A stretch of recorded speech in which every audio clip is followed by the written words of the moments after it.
Now, you have come up with some little test. We started to talk about this, but we got sidetracked. One of the things you do, you sort of put kids in chairs and spin them around, and you can tell the reactions there, even putting water in the ear to kind of test how they react and how the eye responds. You've also come up with kind of an optical scanning test of some kind. Explain this for a moment before we take a look at it. Basically, every human being automatically follows what moves in front of them. It's called an optokinetic reflex. That's why we see things in motion clearly. Yeah. However, my concept was dyslexics have clumsy eyes. That's why they lose their place, they need a finger or marker. So I developed a test to measure the degree of clumsiness that I assumed they had and that they demonstrated. So I developed a test that projects a series of moving targets, let's say elephants on a screen. And I can make them go faster and faster.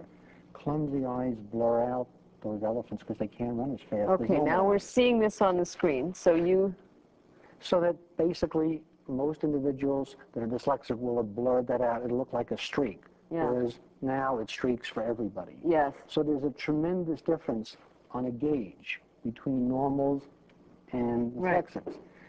So it's the point at which that starts to blur for you. Yes, and the difference is tremendous.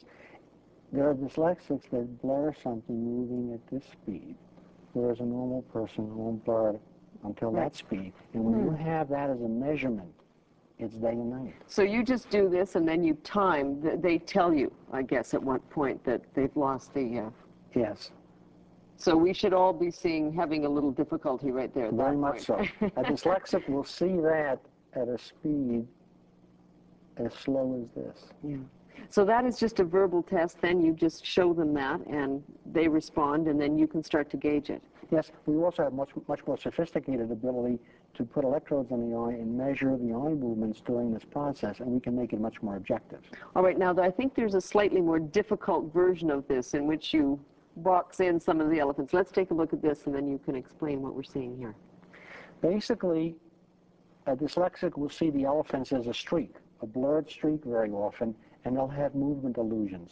They'll very often see the elephants moving or themselves in motion. So why do you put the boxes, the lines over top? Because it's a way of scrambling the input so that a dyslexic will reverse foreground and background. Okay, so then you can judge what they're reacting to, whether it's the elephants that are moving or the bars. Yes, and I use elephants because you can use it on very young children and they can identify it, but it works with any group of targets. Even when your 80-year-olds come in. Even when my 5-year-olds come in.